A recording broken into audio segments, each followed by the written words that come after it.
니년이 선생이면 다냐? 이거나 처먹어. 새로 부임한 여선생님 머리에 김치찌개를 들이부은 학생. 다음 순간 비명을 지르며 팔이 꺾여버렸습니다. 알고 보니 담임의 정체가 UDT 교관 출신이었던 이야기입니다. 구독과 좋아요를 해주시면 더 좋은 사연으로 보답하겠습니다. 대한민국 산업화의 동력이었던 거대한 항구 평택. 그곳의 심장은 이제 녹슬고 멈춰버린 지 오래였다.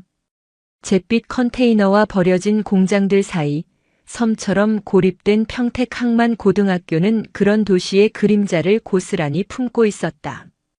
특히 3학년 8반은 그 중에서도 가장 깊은 폐수 처리장으로 불리는 곳이었다. 교사들의 무덤, 학생이라는 이름의 야수들이 들끓는 정글. 이전 담임들은 길어야 석 달, 짧으면 일주일 만에 정신과 진료 의뢰서를 손에 쥐고 학교를 떠났다.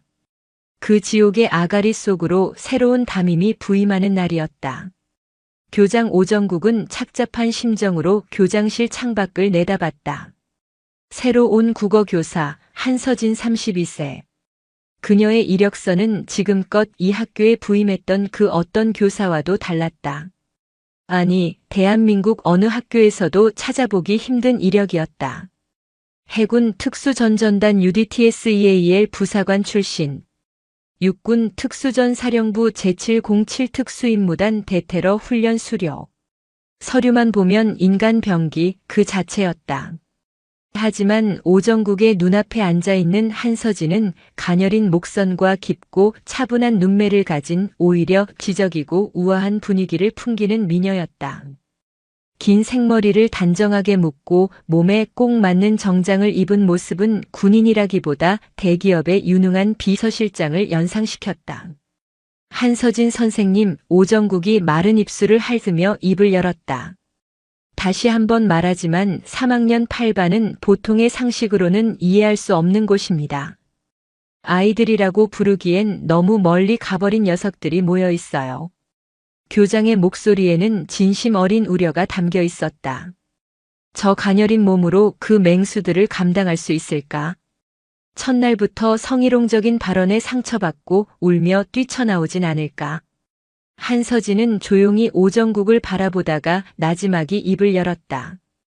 그녀의 목소리는 외모처럼 부드러웠지만 그 안에 강철 같은 심지가 느껴졌다.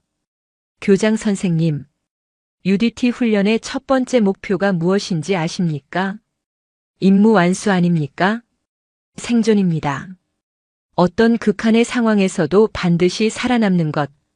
임무 완수는 그 다음입니다. 그녀는 서류 가방에서 3학년 8반 학생들의 신상 명세서를 꺼내 들었다. 30명의 얼굴 사진과 기록들이 빼곡했다. 제 눈에 저 아이들은 통제불능의 문제아가 아닙니다. 거친 파도에 휩쓸려 난파선에 고립된 조난자들입니다. 구조가 필요한 표적들이죠. 그리고 저는 생존 전문가입니다. 그녀의 눈빛은 흔들림이 없었다. 교장 오정국은 더 이상 아무 말도 할 수 없었다. 그는 다만 저 여교사가 부디 무사히 석 달의 마지노선을 넘겨주기만을 바랄 뿐이었다. 3학년 8반의 교실은 거대한 쓰레기장을 압축해 놓은 듯 했다. 부서진 책상과 의자, 깨진 창문 틈으로 들어오는 비릿한 바닷바람, 그리고 교실 전체에 자욱한 담배 연기와 욕설. 수업 시작 종이 울렸지만 그들에게 종소리는 소음에 불과했다. 카드 게임을 하는 무리, 창가에 걸터앉아 담배를 피우는 무리, 그리고 그 모든 것을 지배하는 단 한 명의 왕. 권도혁. 그는 교실 가장 뒷자리에 앉아 마치 사냥감을 관찰하는 맹수처럼 조용히 교실을 응시하고 있었다. 차가운 눈매와 다부진 체격, 그가 풍기는 위압감은 교실의 무법지대를 지탱하는 보이지 않는 기둥이었다. 그의 말 한마디면 시끄럽던 교실이 조용해졌고 그의 눈짓 하나에 누군가는 지옥을 경험했다. 새로운 담임이 온다는 소문은 이미 파다했다. 이번엔 며칠이나 버틸까를 두고 내기를 하는 아이들의 시시덕거림 속에서 권도혁은 아무 말 없이 창밖의 잿빛 하늘만 바라보고 있었다. 어차피 똑같을 것이다. 처음엔 의욕에 넘치다가 아이들의 조롱과 경멸에 상처받고 결국 울면서 떠나겠지. 어른들이란 다 그런 존재였으니까. 그때 교실 앞문이 조용히 열렸다. 모든 소음이 거짓말처럼 멎었다. 아이들의 시선이 일제히 문으로 향했다. 호기심, 경멸, 조롱, 그리고 노골적인 성적 탐욕이 뒤섞인 30개의 눈동자가 문 앞에 선 한서진에게로 향했다. 그녀는 자욱한 담배 연기 속에서도 조금도 인상을 찌푸리지 않았다. 그저 조용히 교실 전체를 한번 훑어보았다. 마치 작전 지역의 지형을 파악하는 지휘관처럼. 아이들은 잠시 숨을 죽였다. 예상했던 주눅든 표정이나 어색한 미소는 어디에도 없었다. 대신 그 자리에는 감정을 읽을 수 없는 차갑고 깊은 눈빛이 있었다. 한서진은 천천히 교탁을 향해 걸어갔다. 그녀가 움직이자 멈췄던 시간이 다시 흐르기 시작했다. 야유와 휘파람 소리가 터져나왔다. 우와, 이번엔 몸매 죽이는데? 선생님, 나랑 진도 어디까지 나갈 수 있어요? 온갖 저질스러운 말들이 그녀의 등 뒤에 비수처럼 꽂혔다. 하지만 그녀는 뒤돌아보지 않았다. 교탁 앞에 선 그녀는 가방을 내려놓고 아이들을 정면으로 마주했다. 권도혁은 여전히 팔짱을 낀 채 이 흥미로운 상황을 관망하고 있었다. 조용. 그녀의 목소리는 크지 않았지만 교실의 모든 소음을 단번에 잠재울 만큼의 힘이 있었다. 아이들은 의외라는 표정으로 그녀를 바라봤다. 오늘부터 너희들 담임을 맡게 된 한서진이다. 그때였다.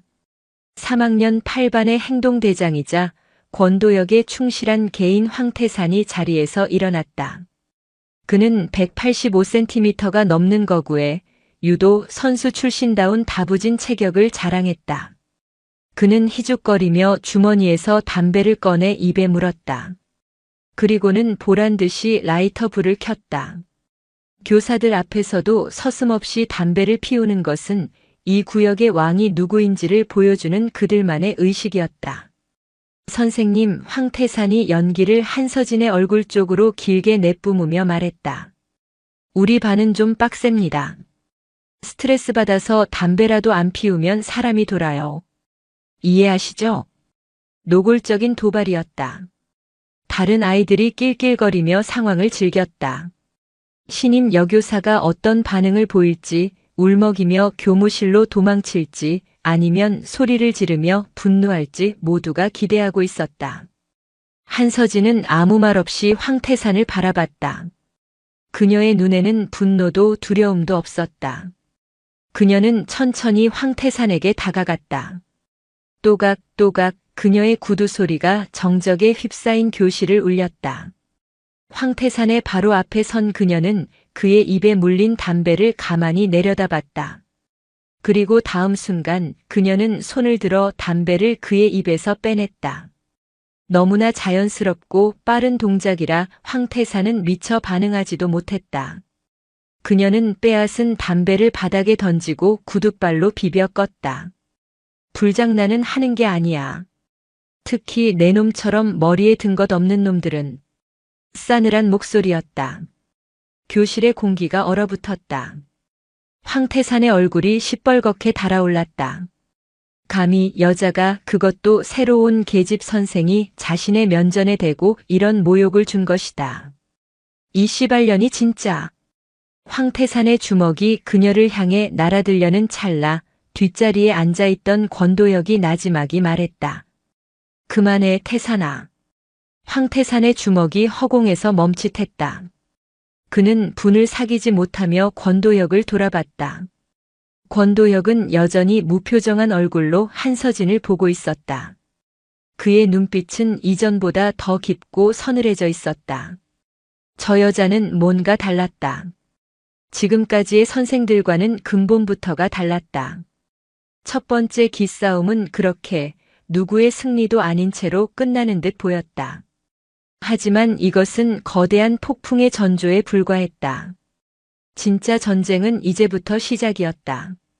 첫날의 아슬아슬한 대치는 3학년 8반 아이들에게 패배감보다는 더 큰 호기심과 반항심을 심어주었다. 그들의 왕인 권도혁이 제지하지 않았다면 황태사는 저 신임 교사를 반쯤 죽여놨을 거라는 사실을 모두가 알고 있었다. 한서진이라는 여자는 운이 좋았을 뿐이다. 아이들은 그렇게 생각하며 그녀를 더욱 얕잡아 보기 시작했다. 점심시간 시끄러운 급식실은 3학년 8반만의 해방구나 다름없었다. 그들은 다른 학년 학생들을 위협하며 가장 좋은 자리를 차지하고 시끄럽게 떠들며 식사를 했다. 한서진은 혼자 식판을 들고 와 구석진 자리에 조용히 앉았다. 아이들은 멀리서 그녀를 비웃으며 수군거렸다. 야, 저년 쫄아서 혼자 밥 처먹는 거 봐라. 몸매는 진짜 좋은데 성격은 개싸가지 없을 듯. 오늘 밤 내 꿈에 나와서 서비스 좀 해줬으면 좋겠네. 온갖 성희롱적인 발언들이 그녀의 귀에 들렸지만 그녀는 묵묵히 식사를 계속했다. 그 평온함이 아이들의 심기를 더욱 불편하게 만들었다. 특히 오전의 일로 단단히 체면을 구긴 황태사는 이대로 넘어갈 생각이 없었다. 그는 권도혁의 눈치를 살폈다. 권도혁은 아무 말 없이 밥을 먹고 있었지만 그의 눈은 한서진에게 고정되어 있었다. 그것은 침묵의 허락이었다. 황태산이 자리에서 일어났다. 그의 손에는 김치 국물과 밥알, 반찬들이 잔뜩 담긴 식판이 들려 있었다. 그의 친구 몇몇이 휘파람을 불며 분위기를 띄웠다.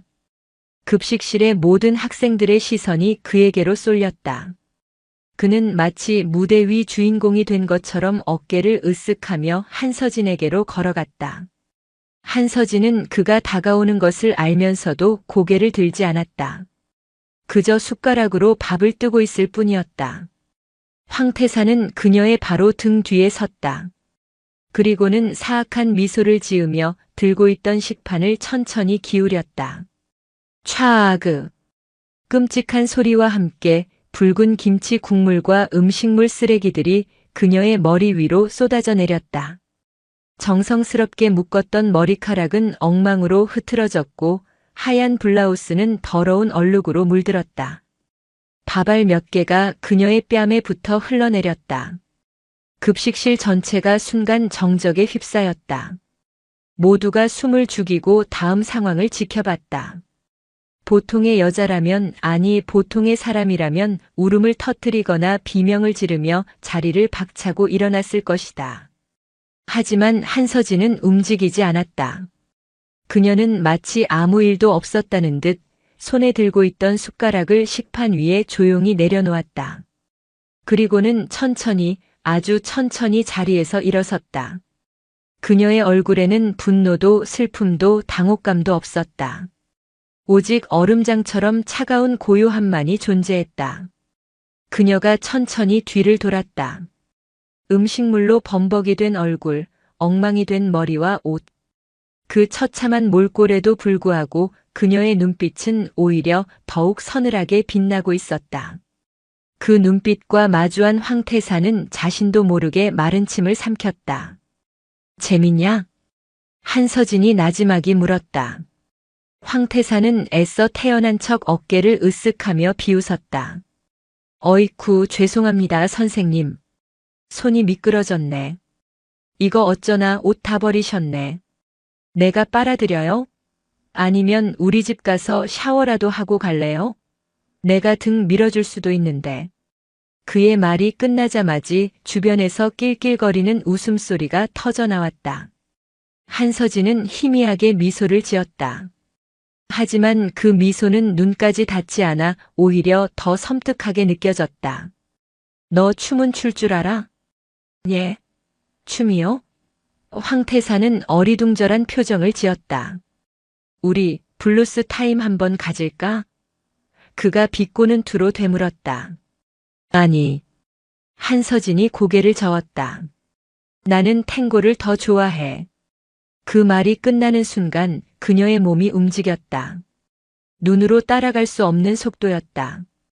그녀는 한 걸음 앞으로 내딛는 동시에 몸을 낮췄다. 황태산이 미처 반응하기도 전에 그녀의 손이 그의 팔을 붙잡았다. 그리고 다음 순간 황태산의 거대한 몸이 공중으로 살짝 떴다가 그대로 바닥에 내다 꽂혔다. 우두둑 하는 끔찍한 소리와 함께 그의 팔이 부자연스러운 각도로 꺾였다. 끄아악! 황태산의 입에서 고통스러운 비명이 터져 나왔다. 급식실은 순식간에 아수라장이 되었다. 한서진은 그의 팔을 꺾어 제압한 채 그의 귓가에 차갑게 속삭였다. 이게 탱고의 기본 스텝이야. 리드하는 사람이 있으면 파트너는 닥치고 따라와야지. 안 그래? 그녀는 고개를 들어 충격과 공포에 휩싸인 3학년 8반 아이들을 그리고 급식실의 모든 학생들을 둘러보았다. 그녀의 눈빛은 한 명 한 명의 동공에 깊숙이 박혔다. 잘 들어. 오늘부터 이 학교에서 그리고 특히 3학년 8반에서 나 한서진에게 혹은 다른 어떤 약한 사람에게 지금과 같은 모욕을 주는 자는 내가 직접 인간의 신체 구조에 대해 아주 상세하게 다시 가르쳐 주도록 하겠다. 뼈와 관절이 어떤 각도에서 부러지고 탈골되는지, 급소는 어디에 있으며 어떻게 해야 가장 효율적으로 고통을 줄 수 있는지 아주 친절하게. 알아들었나? 아무도 대답하지 못했다. 아니, 할 수 없었다. 그들은 지금 눈앞에서 벌어진 일을 믿을 수가 없었다. 그때 뒷자리에서 조용히 이 모든 것을 지켜보던 권도혁이 자리에서 일어났다. 그는 천천히 한서진에게 다가왔다. 그의 얼굴에는 처음으로 흥미롭다는 표정이 떠올라 있었다. 선생님, 그가 말했다. 재밌는 분이시네요. 재미는 이제부터 시작이야. 한서진이 황태산의 팔을 놓아주며 말했다. 너희들이 잊고 있던 규칙이라는 걸 다시 가르쳐 줄 테니까. 오늘부로 여기는 더 이상 너희들의 놀이터가 아니야. 내 작전 구역이다. 내 구역에서는 내 규칙을 따른다. 불만 있나? 그녀는 권도혁의 눈을 똑바로 마주보며 물었다. 그의 눈동자 속에서 맹수의 차가운 경계심과 지휘관의 서늘한 통제력이 격렬하게 충돌하고 있었다. 평택항만 고등학교 3학년 8반의 새로운 질서는 그렇게 쏟아진 음식물과 한 학생의 부러진 팔을 제물로 삼아 피비린내 나게 시작되고 있었다. 급식실 사건의 충격파는 예상보다 컸다. 황태산은 팔에 깁스를 하고 학교에 나타났고 그를 마주친 아이들은 누구도 감히 그 사건에 대해 입을 열지 못했다. 3학년 8반의 물리적인 소음은 거짓말처럼 줄어들었다. 하지만 교실의 공기는 살얼음판처럼 차갑고 팽팽했다. 아이들은 더 이상 한서진에게 노골적으로 대들지 않았지만 그들의 눈에는 경계심과 적의가 가득했다. 그녀를 관망하며 약점을 찾으려는 맹수들의 눈빛이었다. 한서진은 그 시선들을 개의치 않았다. 그녀에게 3학년 8반 아이들은 제압해야 할 적이 아니라 구조해야 할 표적들이었다. 구조를 위해서는 먼저 표적에 대한 정확한 정보 수집과 분석이 필요했다. 그녀는 수업 시간과 쉬는 시간을 이용해 아이들 한 명 한 명을 면밀히 관찰하기 시작했다. 그녀의 눈은 단순한 교사의 눈이 아니었다. 적진에 침투한 특수요원처럼 아이들의 작은 행동, 말투, 눈빛 하나하나를 분석하고 데이터화했다.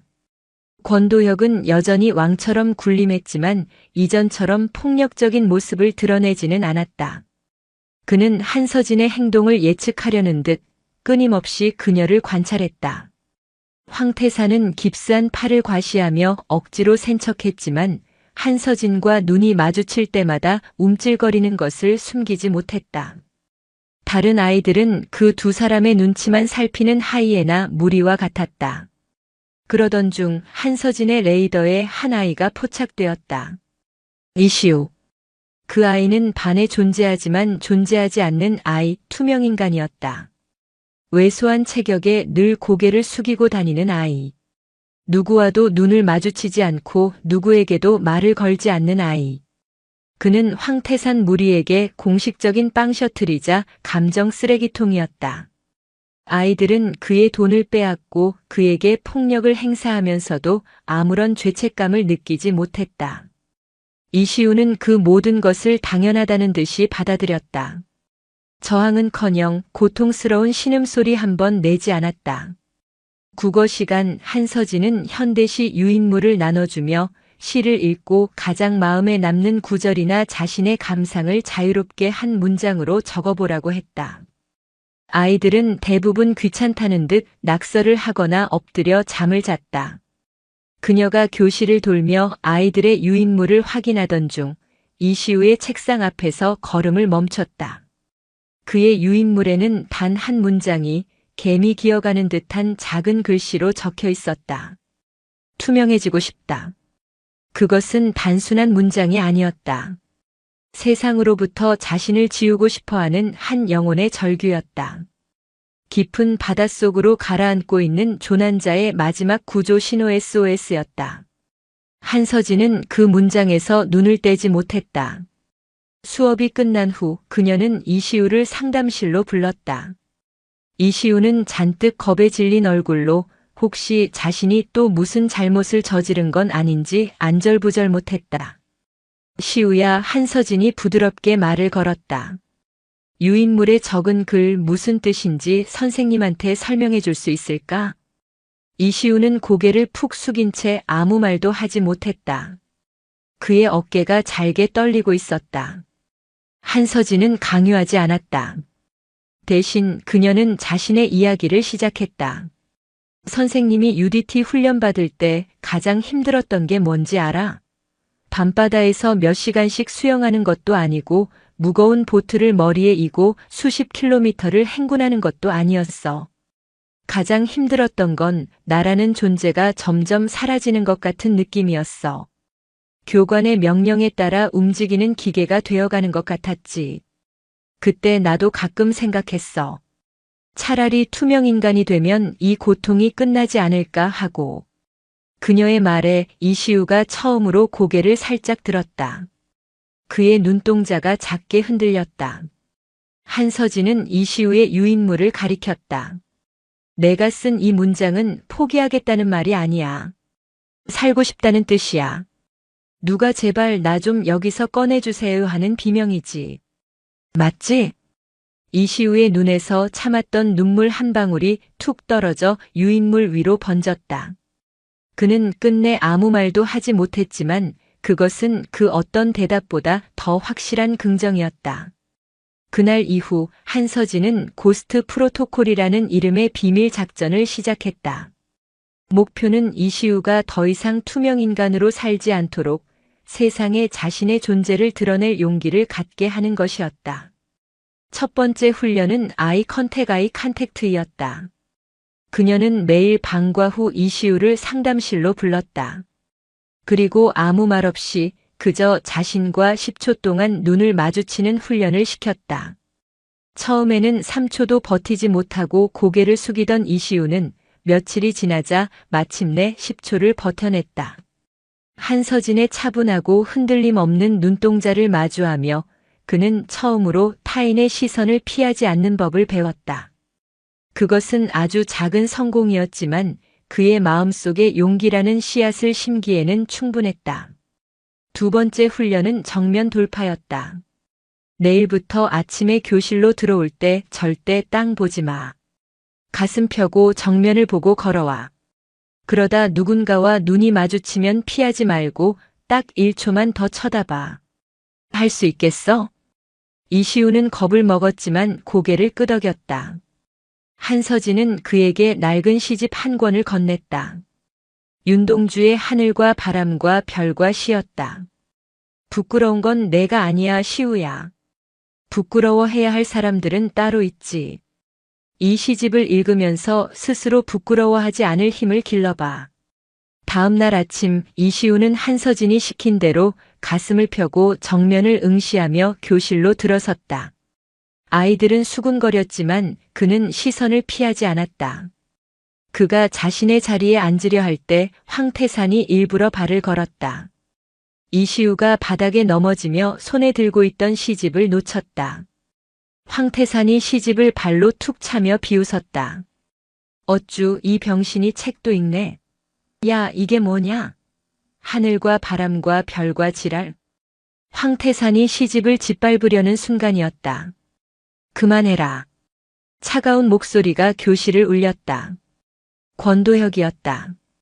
그는 여전히 뒷자리에 앉아 창밖을 보고 있었지만 그 목소리에는 분명한 경고가 담겨 있었다.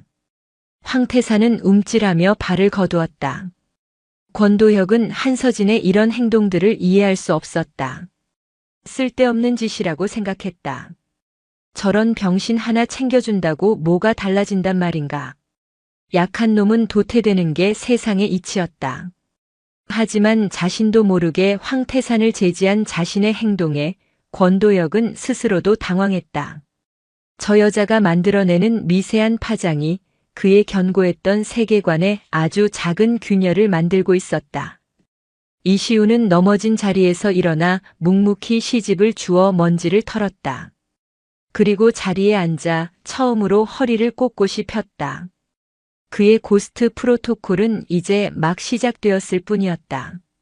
그리고 그 작전은 이시우뿐만 아니라 3학년 8반 전체를 뒤흔들 거대한 태풍의 눈이 되어가고 있었다. 한서진의 등장은 3학년 8반이라는 고요한 폐수 처리장에 던져진 거대한 돌멩이였다. 그녀가 만들어낸 파문은 교실의 표면적인 질서를 뒤흔들고 물밑에 잠겨있던 아이들의 감정과 관계까지 미세하게 변화시키고 있었다. 특히 고스트 프로토콜의 대상인 이시우의 변화는 작지만 분명했다. 그는 더 이상 땅만 보고 걷지 않았고 가끔씩이지만 다른 아이들과 눈을 마주치려 애썼다. 그 작은 용기는 그러나 더 큰 시련을 불러오는 나비 효과가 되었다. 황태산 무리는 더욱 집요하게 그를 괴롭혔고 이시우는 다시 투명인간의 껍질 속으로 숨어버리기 직전이었다. 한서진은 이 모든 상황을 지휘관의 눈으로 지켜보고 있었다. 부분적인 상처를 치료하는 것만으로는 이 난파선을 구할 수 없었다. 선체 전체를 뒤흔드는 강력한 충격 요법, 즉 선원들 스스로가 생존을 위해 싸우게 만들어야 했다.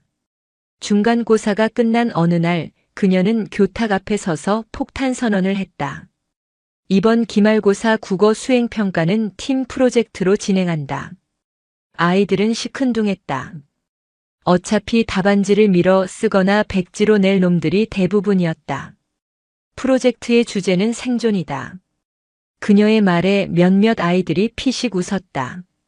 이딴 학교에서 하루하루 버티는 것 자체가 생존 아니냐? 누군가 비아냥거렸다. 한서진은 그 말을 무시하고 말을 이었다. 4인 1조로 팀을 편성한다.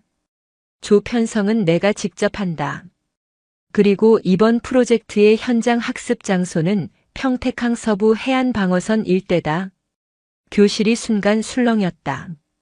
그곳은 민간인 통제 구역이 곳곳에 널려 있고 과거 격전의 흔적인 낡은 벙커와 참호들이 유령처럼 남아있는 버려진 땅이었다. 아이들에게는 그저 낚시꾼들이나 몰래 들어가는 음침한 장소일 뿐이었다. 거기서 뭘 하는데요?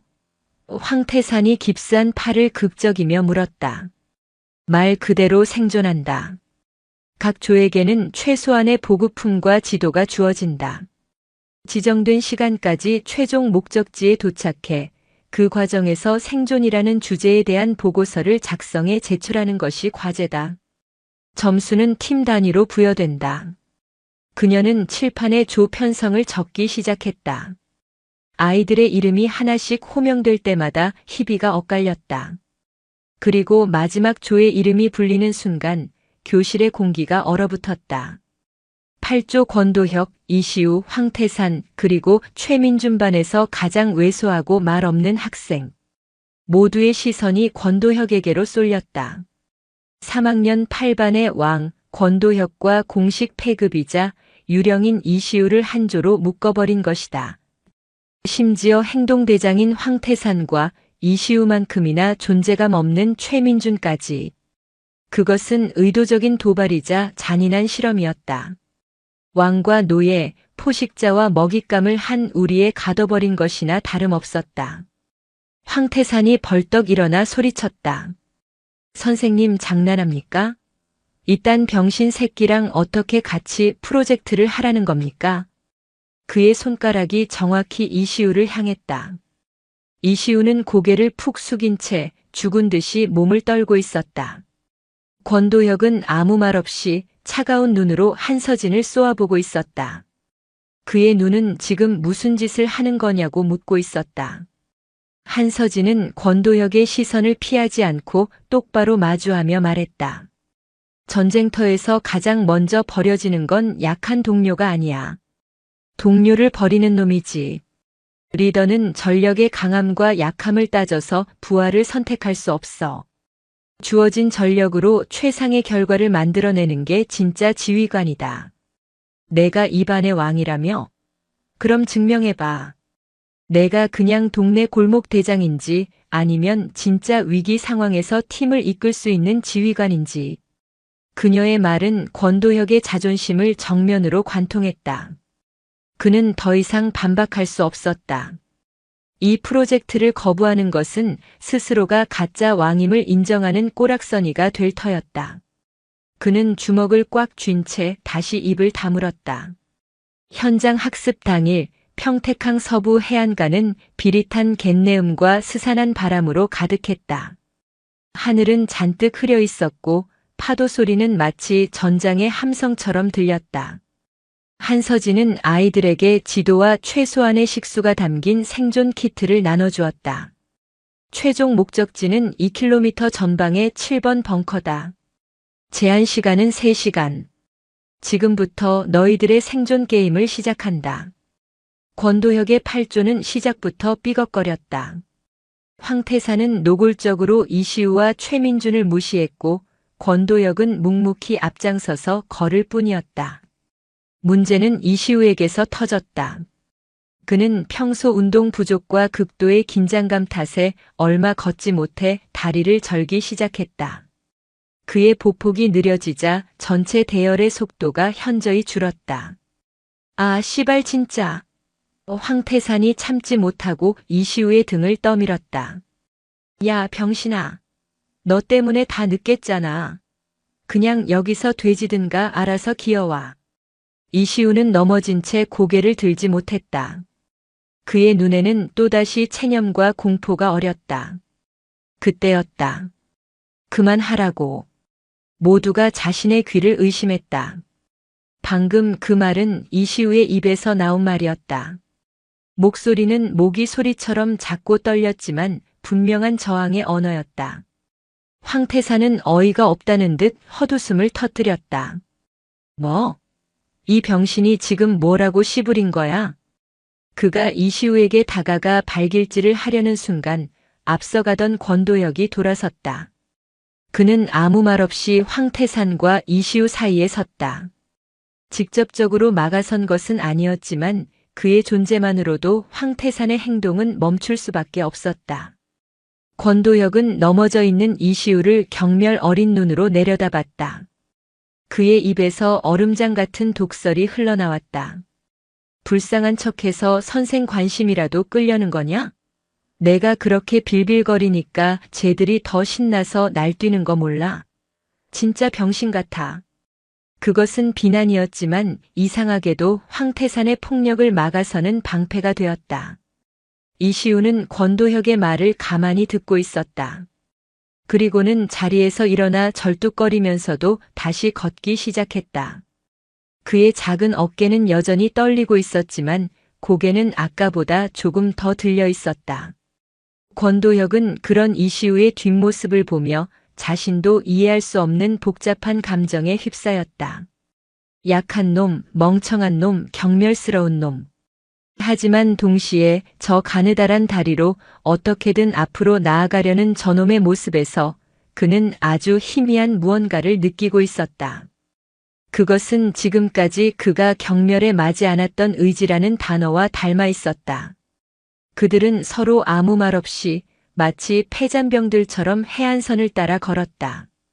그들 사이에는 여전히 불신과 경멸이 흐르고 있었지만 이전과는 아주 미세하게 다른 공기가 섞여들기 시작했다. 생존이라는 공동의 목표 아래 왕과 유령은 불편한 동행을 시작하고 있었다. 잿빛 하늘 아래 4명의 소년들은 마치 세상의 끝을 걷는 순례자들처럼 보였다. 권도혁은 선두에서 황태산은 짜증 섞인 얼굴로 그 뒤를, 그리고 이시우와 최민주는 필사적으로 그들을 따라붙고 있었다. 해안 방어선은 생각보다 더 험준했다. 질퍽한 갯벌과 날카로운 바위, 그리고 사람의 발길이 끊긴 지 오래된 수풀이 그들의 발목을 잡았다. 시간은 속절없이 흘렀고 제한 시간은 점점 가까워지고 있었다. 이시우의 상태는 더욱 나빠졌다. 그는 이제 거의 다리를 끌다시피 했고 얼굴은 하얗게 질려 있었다. 야, 권도혁. 저 새끼 저러다 진짜 쓰러지겠다. 그냥 버리고 갈까? 황태산이 진심으로 제안했다. 어차피 우리끼리 가도 시간 빠듯해. 권도혁은 대답 없이 걸음을 멈췄다. 그는 뒤처진 이시우를 돌아봤다. 땀과 눈물로 범벅이 된 얼굴, 금방이라도 숨이 넘어갈 듯 가쁘게 몰아쉬는 숨. 그의 머릿속에서 한서진의 목소리가 울렸다. 내가 진짜 지휘관인지 증명해봐. 지휘관은 부하를 버리지 않는다. 하지만 저건 부하가 아니라 짐덩어리였다. 그의 내면에서 실용주의와 알량한 자존심이 격렬하게 충돌했다. 그가 갈등하는 사이 예상치 못한 위협이 그들 앞에 나타났다. 숲을 저편에서 너댓 명의 사내들이 모습을 드러냈다. 딱 봐도 학생이 아니었다. 험악한 인상, 지저분한 옷차림, 그리고 팔뚝을 뒤덮은 조잡한 문신. 그들은 평택항 부두를 어슬렁거리며 살아가는 하이에나 같은 존재들이었다. 학교를 중퇴하고 변변한 직업 없이 약한 학생들의 돈을 빼앗거나 밀수품을 나르며 하루를 버티는 항구 도시의 밑바닥 인생들이었다. 그들의 리더로 보이는 남자가 희죽거리며 다가왔다. 그는 담배를 꼬나물고 있었고 짝짝이 눈은 탐욕으로 번들거렸다. 어이, 학생들이 이런 데서 뭐하냐? 소풍이라도 왔어? 황태산이 앞으로 나서며 으르렁거렸다. 뭡니까, 아저씨들. 갈 길 가세요. 갈 길? 여기가 우리 나와바리인데 어딜 가, 새끼야. 짝눈의 남자가 황태산의 어깨를 툭 쳤다. 보아하니 여기서 뭐 좋은 거 하는 모양인데 형님들한테 통행세 좀 내야 하지 않겠냐? 권도혁이 앞으로 나섰다. 그는 상대를 차갑게 훑어보았다. 교실 안에서는 왕이었을지 몰라도 교실 밖의 진짜 폭력 앞에서 그는 아직 경험 없는 소년에 불과했다. 하지만 그는 물러서지 않았다. 우린 그냥 과제 때문에 온 겁니다. 가진 돈 없어요. 없어? 없으면 만들면 되지. 셔츠를 풀어 헤친 다른 남자가 이시우를 발견하고는 음흉하게 웃었다. 야, 저 병약한 새끼는 시계도 좋은 거 찾네. 이리 와봐, 아저씨가 잠깐 보기만 할게. 남자가 이시우에게 손을 뻗는 순간이었다. 권도혁의 몸이 먼저 반응했다. 그는 남자의 팔을 강하게 쳐냈다. 손대지 마. 그의 눈빛은 살기로 가득했다. 교실 안에서 이시우를 경멸하고 무시했던 그였지만 자신의 영역 안에 있는 구성원이 외부의 위협에 의해 공격당하는 것을 본능적으로 용납할 수 없었다. 그것은 리더의 책임감이라기보다는 자신의 자존심에 대한 침해로 받아들인 것에 가까웠다. 상황은 순식간에 험악해졌다. 이 어린 새끼가 눈깔에 뵈는 게 없나.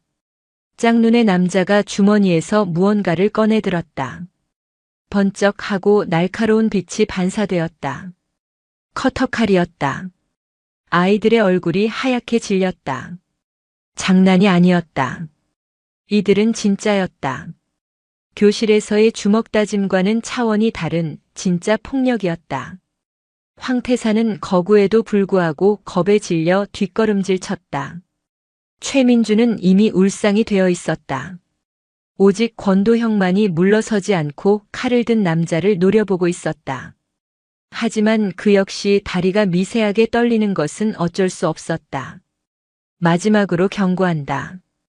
주머니에 있는 거 다 털어놓고 저 다리 병신 새끼 신발이랑 시계 벗어놓고 꺼져. 그럼 목숨은 살려준다. 짝눈의 남자가 칼끝을 권도역의 턱 밑에 겨누었다. 서늘한 칼날의 감촉이 피부에 와 닿자 권도역은 숨을 삼켰다. 끝이었다. 여기서 객기를 부렸다가는 정말 죽을 수도 있었다. 그의 자존심, 반에서의 위상, 그 모든 것이 날카로운 칼날 앞에서 무력하게 부서지고 있었다. 그는 평생 처음으로 무력감과 공포를 느꼈다. 그가 지키려 했던 것은 이시우가 아니었다. 그저 자신의 하찮은 왕국이었을 뿐이다. 그리고 그 왕국은 지금 더 강한 포식자 앞에서 허무하게 무너져 내리고 있었다. 그때 절망에 빠진 그의 귓가에 믿을 수 없는 목소리가 들려왔다. 어머, 우리 반 아이들한테 무슨 볼일이라도 있으신가요? 모두의 시선이 소리가 들려온 쪽으로 향했다. 그곳에는 언덕 위에서 팔짱을 낀 채 이쪽을 내려다보고 있는 한서진이 서 있었다. 그녀의 얼굴에는 평소와 같은 차분한 미소가 걸려 있었지만 그 눈빛은 빙하보다도 차갑게 빛나고 있었다. 마치 모든 상황을 처음부터 지켜보고 있었다는 듯이. 한서진의 등장은 마치 잘 짜인 연극의 클라이맥스 같았다. 그녀는 언덕 위에서 천천히 하지만 흔들림 없는 걸음으로 내려왔다. 그녀의 또각거리는 구두 소리는 기이하게도 칼을 든 남자들이 만들어낸 살벌한 분위기를 압도하고 있었다. 짝눈의 남자는 어이가 없다는 듯 헛웃음을 터뜨렸다. 웬 여자야? 아, 니들이 말한 그 선생인가 보네. 잘 됐네. 선생 지갑이 학생 지갑보다 더 두둑하겠지. 곱게 생겼는데 험한 꼴 당하기 싫으면 가진 거 다 내놓고 꺼져. 그는 칼끝을 한서진에게로 돌렸다. 하지만 한서진은 눈 하나 깜빡하지 않았다. 그녀는 짝눈과 칼을 번갈아 보더니 마치 시시한 장난감을 보는 듯한 표정을 지었다. 그거 문방구에서 파는 커터칼 맞지? 요즘 애들 참 장난감도 흉악한 걸 가지고 노네. 그녀의 여유로운 태도는 오히려 상대를 자극했다. 이 씨발년이 죽고 싶나? 짝눈이 격분하여 그녀에게 달려들었다. 아이들은 비명을 지를 준비를 했다. 권도혁은 자신도 모르게 주먹을 꽉 쥐었다. 그러나 다음 순간 그의 눈앞에서 상식적으로 이해할 수 없는 광경이 펼쳐졌다. 짝눈이 휘두른 칼을 한서진은 상체를 살짝 비트는 것만으로 가볍게 피했다. 그녀의 움직임에는 단 하나의 군더더기도 없었다. 그리고 칼날이 그녀의 옆구리를 스쳐 지나가는 찰나의 순간 그녀의 손이 번개처럼 움직였다. 그녀는 칼을 쥔 남자의 손목을 붙잡는 동시에 다른 손으로는 그의 팔꿈치 관절을 정확하게 가격했다. 뚝 하는 소름 끼치는 소리와 함께 남자의 팔이 반대 방향으로 꺾였다. 크악! 짝눈의 입에서 터져나온 비명은 인간의 것이라고 믿기 힘들 정도였다. 그는 손에 들고 있던 커터칼을 떨어뜨리며 바닥을 뒹굴었다.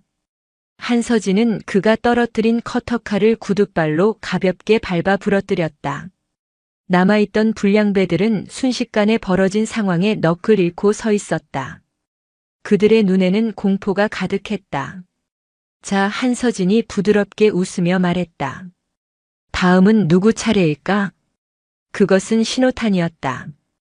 공포에 질린 불량배 하나가 고함을 지르며 그녀에게 달려들었다. 한서진은 정면으로 맞서지 않았다. 그녀는 옆으로 한 걸음 피하며 달려드는 남자의 발을 걸었다. 남자는 육중한 몸을 주체하지 못하고 그대로 앞으로 고꾸라졌다. 그녀는 넘어진 남자의 목덜미를 구둣굽으로 지그시 눌렀다. 움직이면 목뼈가 부러질 수도 있어. 아주 조심해야 해. 그녀의 목소리는 여전히 나긋나긋했지만 그 내용은 악마의 속삭임처럼 들렸다. 이제 남은 것은 3명.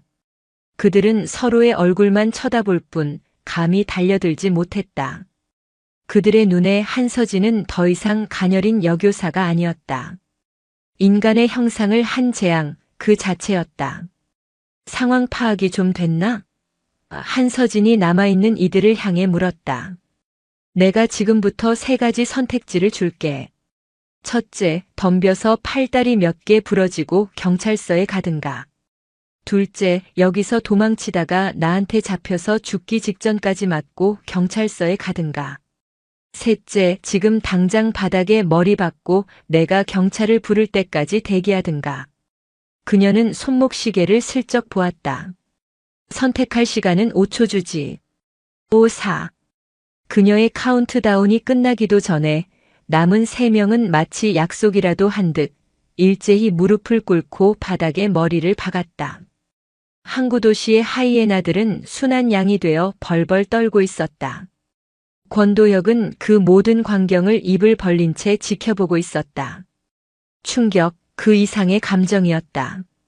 자신이 교실에서 휘둘렀던 폭력은 그저 어린애들의 소꿉 장난에 불과했다.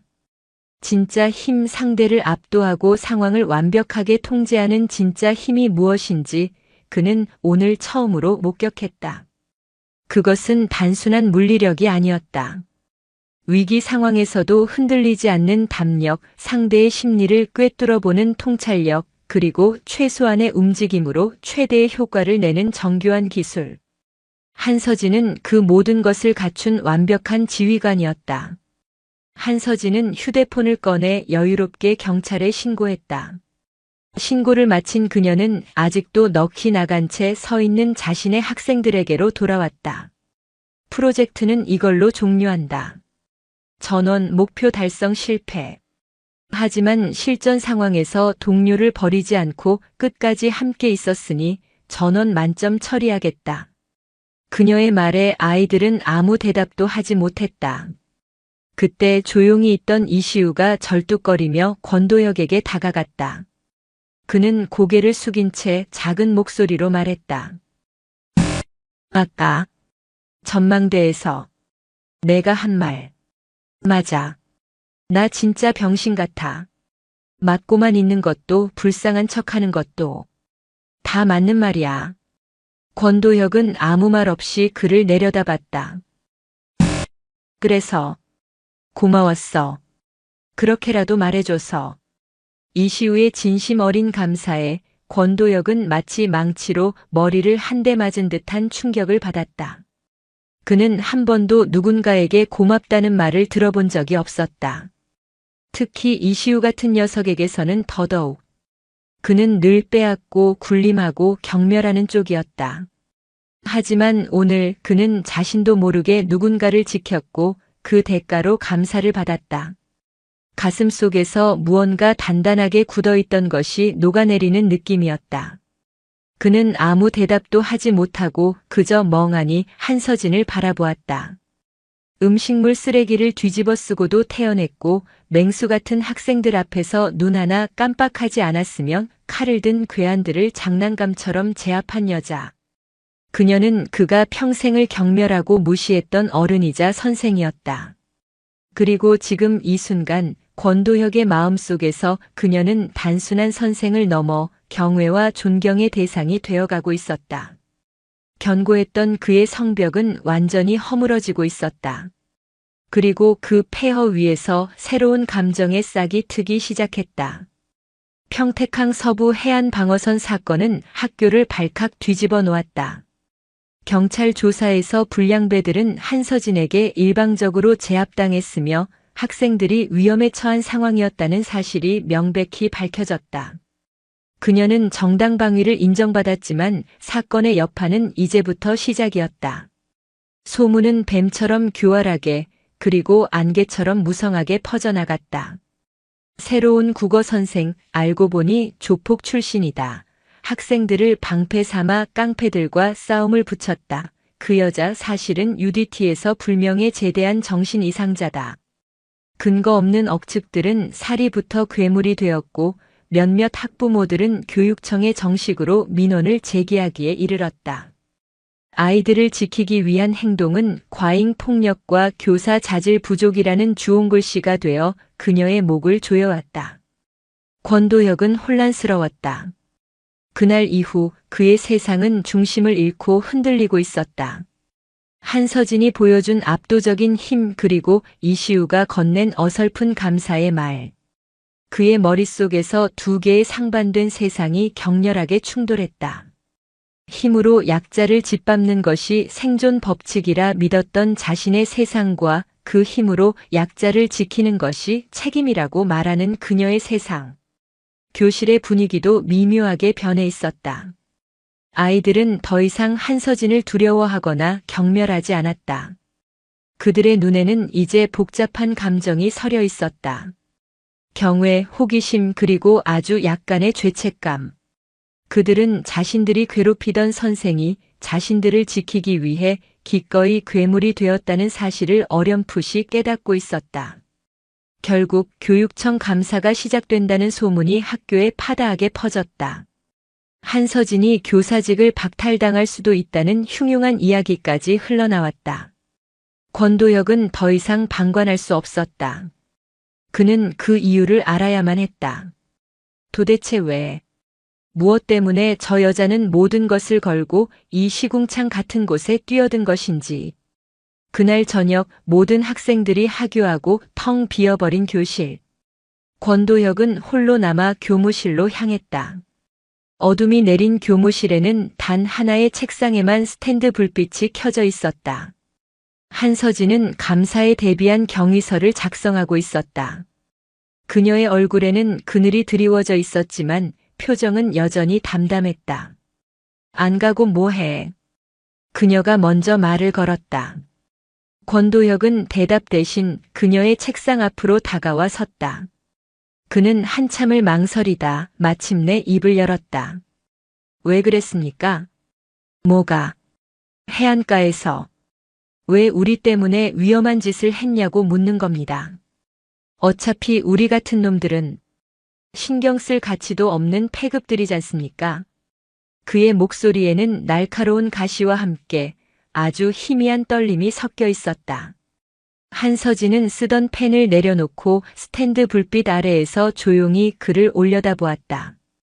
그녀의 눈빛은 그 어느 때보다 깊고 슬퍼 보였다. 내가 왜 군대를 그만두고 교사가 됐는지 궁금한 적 없어? 그녀는 뜬금없는 질문을 던졌다. 권도혁이 대답을 못하자 그녀는 스스로 이야기를 시작했다. 마치 오래전 상처의 딱지를 조심스럽게 떼어내듯이. UDT 교관 시절이었어. 나한테도 너희 같은 녀석이 하나 있었지. 이름은 김민수. 가정 환경도 불우하고 세상에 대한 분노로 가득 찬. 눈빛이 꼭 너를 닮은 녀석이었어. 그녀의 시선은 권도혁을 보고 있었지만 동시에 그의 너머 아득한 과거의 누군가를 보고 있는 듯 했다. 나는 그 녀석을 살리고 싶었어. 그 녀석 안의 분노와 도끼를 강인함으로 바꿔줄 수만 있다면 누구보다 뛰어난 특수대원이 될 거라고 믿었지. 그래서 누구보다 혹독하게 훈련시켰어. 잠도 재우지 않았고 한계까지 몰아붙였지. 그게 그 녀석을 위한 최선이라고 오만하게도 그렇게 믿었어. 그녀의 목소리가 가늘게 떨리기 시작했다. 그러던 어느 날 밤 그 녀석이 훈련을 이기지 못하고 총기를 분실하는 사고를 쳤어. 나는 모두가 보는 앞에서 그 녀석의 뺨을 때리며 소리쳤지. 넌 역시 패급이야. 정신 똑바로 차리지 못해. 그게 내가 그 녀석에게 해준 마지막 말이었어. 한서진의 눈가에 이슬이 맺혔다. 다음 날 아침 그 녀석은 자신의 총으로 스스로 목숨을 끊었어. 유서에는 딱 한 줄 적혀 있더군. 저는 역시 패급입니다. 죄송합니다. 권도혁은 숨을 삼켰다. 그의 심장이 차갑게 가라앉는 것 같았다. 나는 그 녀석을 살릴 수 있었어. 그녀의 목소리는 이제 울음에 젖어 있었다. 더 강하게 만드는 게 아니라 그냥 따뜻하게 한번 안아줬어야 했어. 괜찮다, 실수할 수도 있다. 너는 패급이 아니라고. 그렇게 말해줬어야 했어. 굵은 눈물방울이 그녀의 뺨을 타고 흘러내려 경위서 위로 떨어져 잉크를 번지게 했다. 그녀가 처음으로 보여주는 약한 모습이었다. 강철 같던 지휘관의 가장 깊은 곳에 숨겨져 있던 지워지지 않는 상처였다. 내 오만과 욕심이 그 아이를 죽인 거야. 그래서 군복을 벗었어. 그리고 교사가 되기로 결심했지. 너희들 같은 아이들을 만나기 위해서. 세상이 폐급이라고 손가락질하는 아이들, 스스로를 포기하려는 아이들 옆에서 끝까지 버텨주는 어른이 되고 싶어서. 그녀는 눈물을 닦고 다시 권도역을 똑바로 바라보았다. 해안가에서 내가 한 행동은 위험한 짓이 아니야. 그건 죽은 민수에게 보내는 내 속죄고 너희들에게 하는 내 약속이야. 나는 절대로 너희를 먼저 포기하지 않겠다고. 권도역은 아무 말도 할 수 없었다. 그의 마음속을 휘젓던 모든 질문들이 한순간에 의미를 잃었다. 그녀의 깊은 상처와 죄책감 앞에서 아버지에게 맞고 자란 자신의 상처는 차라리 유치하게 느껴졌다. 그는 자신도 모르게 어설픈 위로의 말을 건넸다. 그 사람, 당신 탓 아니야. 그 말을 내뱉는 순간 권도역의 마음을 올가매고 있던 마지막 벽이 완전히 허물어져 내렸다. 그는 더 이상 그녀를 선생으로 혹은 통제해야 할 어른으로 보지 않았다.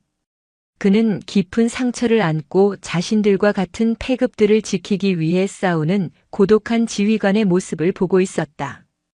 그리고 그는 처음으로 그 지휘관의 병사가 되고 싶다고 생각했다. 교육청 감사가 시작된다는 소문은 다음 날 공식적인 통보가 되어 학교에 도착했다. 박선영 감사관. 규정과 절차를 중시하는 냉철한 원칙주의자로 소문난 인물이었다. 그녀의 등장은 3학년 8반에게 실질적인 선전포고나 다름없었다. 아이들은 술렁였다. 자신들을 지켜준 유일한 어른이 이제는 그들 때문에 벼랑 끝으로 몰리고 있었다. 시발, 이게 말이 되냐? 우리가 깡패 새끼들한테 처맞고 있었는데 우리 구해준 사람이 벌을 받는다고. 황태산이 분을 참지 못하고 책상을 내리쳤다. 아이들은 모두 무력감에 휩싸였다. 그들은 세상을 바꿀 수 없다고 어른들이 만든 규칙 앞에서 자신들은 언제나 패배자일 뿐이라고 생각했다. 그때 권도역이 자리에서 일어났다. 그는 교탁 앞으로 걸어나가 혼란에 빠진 반 아이들을 둘러보았다. 그의 머릿속에는 한서진의 눈물과 저는 역시 폐급입니다라는 김민수의 유서가 떠나지 않았다. 안 돼. 그렇게 둘 순 없어. 싸워야 한다. 권도혁의 낮은 목소리가 교실의 소음을 잠재웠다. 아이들의 시선이 모두 그에게로 향했다. 언제까지 당하고만 있을 거냐? 언제까지 우리가 폐급이라고 손가락질하는 놈들 앞에서 고개만 숙이고 있을 거냐? 한서진 선생님은 우리를 포기하지 않았어. 그런데 우리가 먼저 선생님을 포기할 거냐고. 그의 말은 아이들의 가슴에 불을 지폈다. 그때까지 조용히 있던 이시우가 자리에서 조심스럽게 손을 들었다. 모두의 시선이 그에게 향했다. 탄원서. 탄원서를 쓰는 건 어떨까? 우리가 겪었던 일, 선생님이 우리를 어떻게 변화시켜 주셨는지. 그걸 전부 써서 제출하는 거야. 투명인간 같던 이시우의 입에서 나온 용기 있는 제안이었다. 권도혁은 이시우를 바라보며 처음으로 희미하게 미소를 지었다. 좋은 생각이다. 그는 이시우에게 말했다. 탄원서 작성은 내가 맡아라. 내가 가장 잘 쓸 수 있을 거다. 그리고 황태산을 돌아보며 명령했다. 황태산, 너는 반 아이들 전부 한 명도 빠짐없이 서명을 받아. 이건 명령이다. 3학년 8반의 방패 작전은 그렇게 시작되었다. 이시우는 밤을 새워 진심을 담아 탄원서를 써내려갔다. 한서진을 처음 만난 날부터 급식실 사건, 그리고 해안가에서의 일까지. 그녀가 자신에게 건넸던 시집과 너는 폐급이 아니다라고 말해주었던 순간들을 모두 기록했다. 황태산은 거친 욕설 대신 아이들에게 진지하게 서명을 부탁하며 돌아다녔다. 아이들은 한 명도 거부하지 않고 기꺼이 자신의 이름을 적었다. 마침내 감사 마지막 날, 권도혁과 아이들은 30명의 서명이 담긴 탄원서를 들고 감사관실을 찾아갔다. 차가운 표정의 박선영 감사관은 그들의 탄원서를 건성으로 훑어보더니 책상 위에 던지듯 내려놓았다. 여기는 너희들의 감정에 호소하는 자리가 아니다. 나는 규정과 절차에 따라 사실관계를 확인할 뿐이야. 교사의 폭력 행위는 어떤 이유로도 정당화될 수 없어. 아이들의 희망은 차가운 현실 앞에서 처참하게 부서졌다. 방패 작전은 실패했다.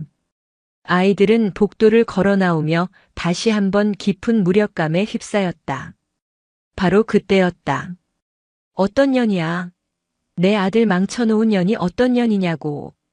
고함 소리와 함께 술에 취해 비틀거리는 중년 남자가 학교 복도로 난입했다. 권도혁의 아버지였다. 그의 눈은 충혈되어 있었고 온몸에서는 역한 술 냄새가 풍겼다. 그는 닥치는 대로 고함을 지르며 한서진을 찾았다. 감사를 마치고 나오던 한서진과 박선영 감사관이 그와 마주쳤다. 권도혁의 아버지는 한서진을 발견하자마자 이성을 잃고 달려들었다. 내년이구나. 감히 내 아들한테 바람을 불어넣어서 애를 이 꼴로 만들어. 그가 손을 들어 한서진의 뺨을 때리려던 순간 얼어붙어 있던 권도혁이 움직였다. 그는 아버지와 한서진 사이를 가로막아 섰다. 평생을 두려워했던 존재, 그 거대한 폭력의 벽 앞에 자신의 몸으로 방패를 만든 것이다. 아버지, 그만하라고. 권도혁의 외침에 그의 아버지는 더욱 격분했다. 이 새끼가 애비한테 반항을 해? 그의 손이 이번에는 아들을 향해 날아들었다. 짜그 하는 소리는 울리지 않았다. 한서진이 그의 손목을 강철 같은 힘으로 붙잡아 막아선 것이었다. 그녀의 눈빛은 분노로 이글거리고 있었다. 자식에게 폭력을 휘두르는 건 훈육이 아닙니다. 그건 그냥 범죄입니다, 아버님. 그 순간 권도혁의 눈에서 참았던 눈물이 터져 나왔다. 그는 아버지를 정면으로 마주보며 절규했다. 나 다시는 아버지처럼 살지 않을 거야. 평생 술 마시고 엄마 때리고 나 때리고 그렇게 사는 거 이제 지긋지긋해. 나는 그렇게 안 살아. 절대로. 그의 울음 섞인 외침이 복도를 울렸다. 이 사람은, 강지영 선생님은 나한테 처음으로 내 인생을 살라고 말해준 사람이야. 아버지처럼 되지 않을 수 있다고, 너는 폐급이 아니라고 말해준 첫 번째 어른이라고. 이 모든 광경을 박선영 감사관은 입을 다문 채 지켜보고 있었다. 그녀의 냉철하던 눈빛이 미세하게 흔들리고 있었다. 그녀는 조용히 자신의 사무실로 돌아가 작성하고 있던 보고서 초안 의교사 한서진의 폭력성 및 자질 부족에 대한 징계 권고안 의을 집어들었다. 그리고는 망설임 없이 그것을 갈기갈기 찢어버렸다. 그녀는 창밖을 보며 나지막이 은조렸다. 무너진 한 가정이, 그리고 그 안에서 상처받은 한 아이가. 학교라는 공간 안에서 한 선생님의 도움으로 스스로 일어서는 순간을 목격했습니다. 규정과 절차만으로는 담을 수 없는 진실이었습니다. 방패 작전은 실패한 것이 아니었다. 아이들은 가장 결정적인 순간에 가장 진실한 방법으로 자신들의 선생님을 지켜낸 것이었다. 교육청 감사는 혐의 없음과 함께 오히려 한서진의 교육 방식을 존중하고 지원할 필요가 있다는 이례적인 권고로 마무리되었다. 권도혁 아버지의 난동 사건은 모든 것을 증명하는 결정적인 증거가 되었다. 학교는 다시 평온을 되찾았지만 3학년 8반의 공기는 이전과 완전히 달라져 있었다. 어색하지만 새로운 질서가 자리를 잡았다. 권도혁은 더 이상 폭군이 아니었다. 그는 혼란스러운 왕국을 물려받아 재건해야 하는 젊은 왕처럼 책임감 있는 눈으로 교실을 둘러보았다. 황태사는 힘의 방향을 잃고 어색하게 서성이는 대신 권도혁의 곁에서 든든한 부관 역할을 했다. 이시우는 더 이상 투명 인간이 아니었다. 그는 다른 아이들과 자연스럽게 대화를 나누고 먼저 다가가 말을 거는 용기를 갖게 되었다. 아이들은 스스로 길을 찾아가고 있었다. 한서진은 그들을 묵묵히 지켜보며 기다려주었다. 그리고 마침내 마지막 관문인 기말고사가 다가왔을 때 그녀는 새로운 작전을 선포했다. 지금부터 3학년 8반 꼴찌 탈출 작전을 개시한다. 아이들은 어리둥절한 표정으로 그녀를 바라봤다. 공부와는 담을 쌓고 살아온 자신들에게 시험이라니. 작전 목표는 두 가지다. 첫째, 전원 과락 면제. 둘째, 우리 반 평균 점수를 전교 꼴찌에서 딱 한 계단 위로 올린다. 바로 옆반 7반을 잡는 게 목표다. 불가능해 보이는 목표였다. 하지만 아이들의 눈에는 이전과 같은 체념 대신 희미한 호기심이 감돌았다. 한서진은 성적순이 아닌 그녀만의 방식으로 스터디 그룹을 편성했다. 수학은 황태산이 조장이다. 너 단순 계산은 기가 막히게 빠르더군.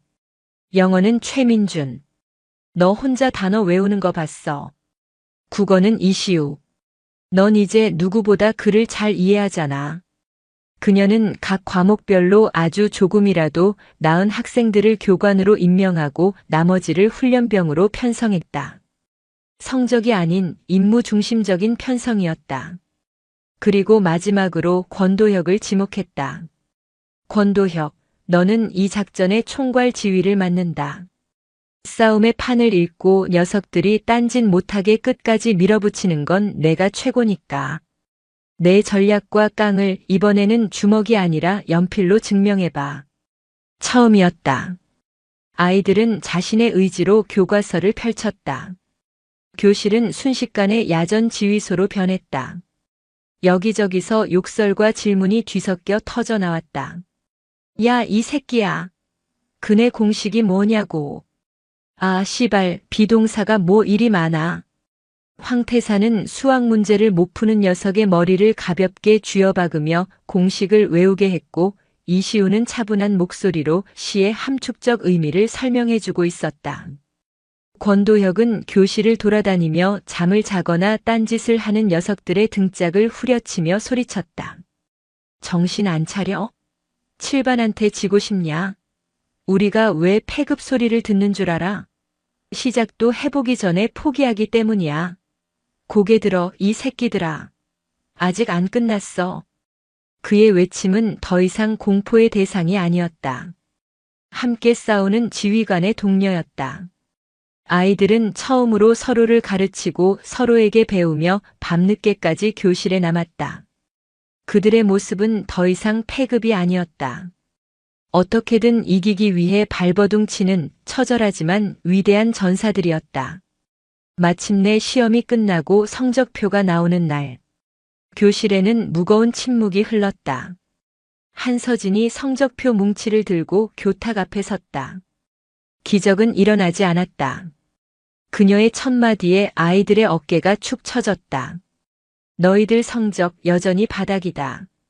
하지만 그녀는 환하게 웃으며 말했다. 단 한 명도 과락이 없다. 전원 대학의 원서라도 내밀 자격은 갖췄다는 뜻이다. 아이들의 얼굴에 작은 안도의 미소가 번졌다. 그리고 가장 중요한 소식. 한서진은 잠시 숨을 고르더니 있는 힘껏 외쳤다. 우리 반 평균 7반보다 0.5점 높다. 우리는 더 이상 꼴찌가 아니다. 그 순간 교실은 떠나갈 듯한 환호성으로 가득 찼다.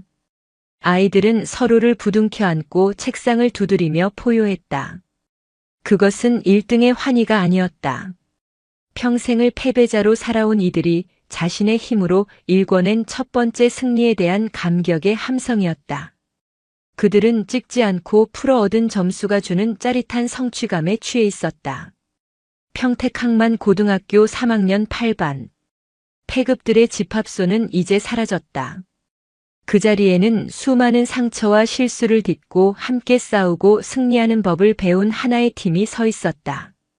그리고 그들의 지휘관 한서진은 자랑스러운 눈으로 자신의 부대원들을 바라보고 있었다. 평택의 잿빛 하늘 아래 그들의 진짜 성장은 이제부터 시작이었다. 기말고사의 승리가 가져온 흥분은 짧았다. 겨울이 깊어지고 차가운 바람이 졸업이 머지않았음을 알리자 3학년 8반에는 또 다른 종류의 불안과 침묵이 내려앉았다.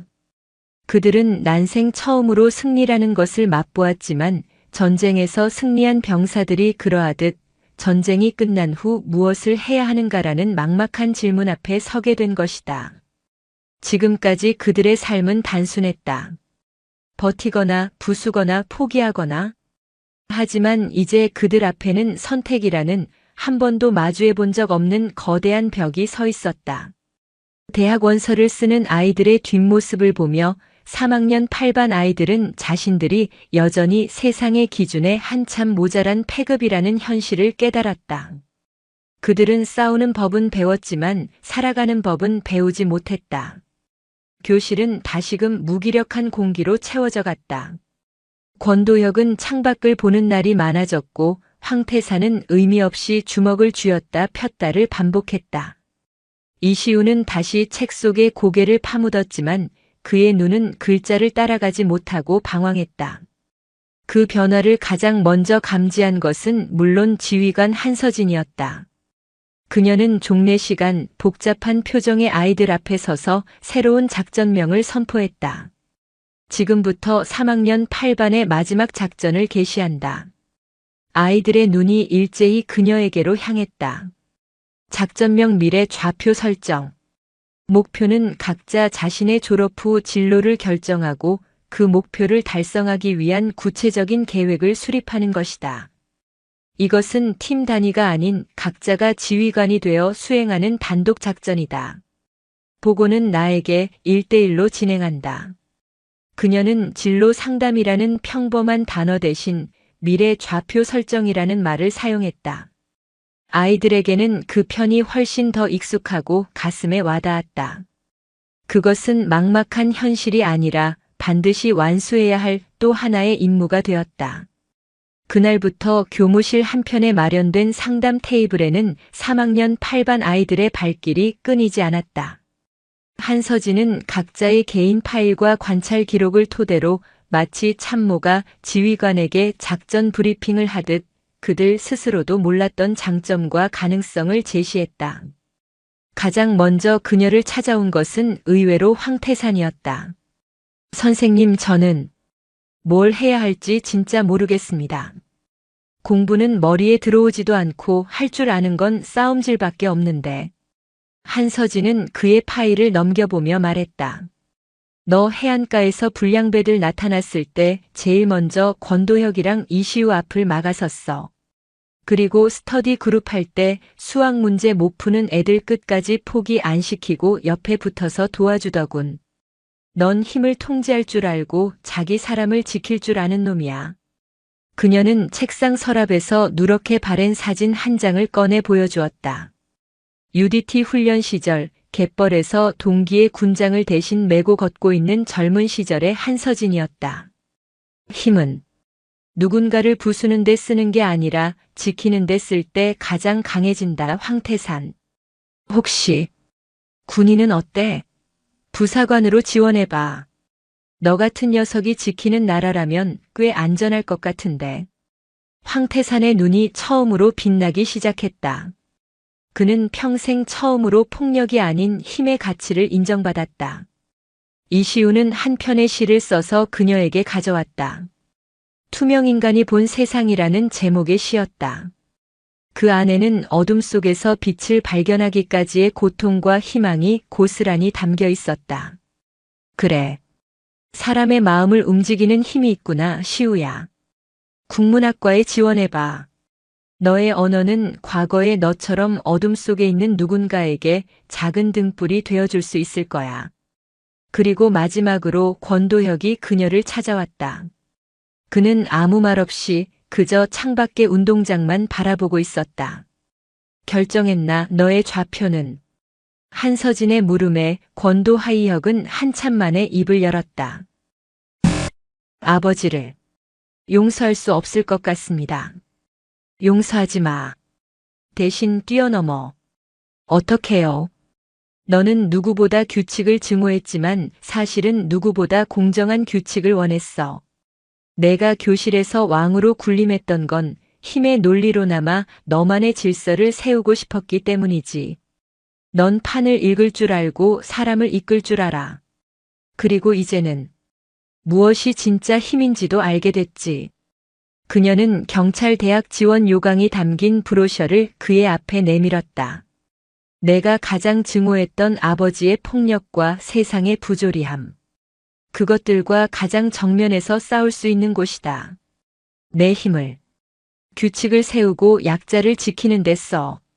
그게 내가 아버지를 뛰어넘는 유일한 방법이야. 권도혁은 떨리는 손으로 브로셔를 집어들었다.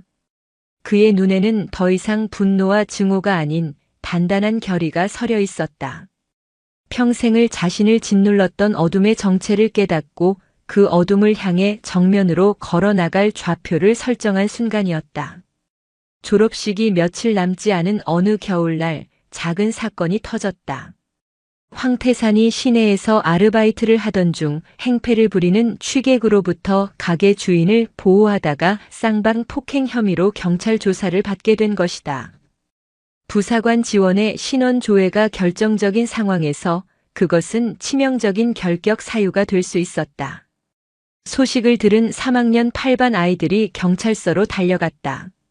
한서진은 아무런 개입도 하지 않고 멀리서 지켜보기만 했다. 경찰서에서 황태산은 억울함을 제대로 설명하지 못하고 주먹만 부들부들 떨고 있었다. 그때 권도혁이 앞으로 나섰다. 형사님, 잠시 말씀 좀 드려도 되겠습니까?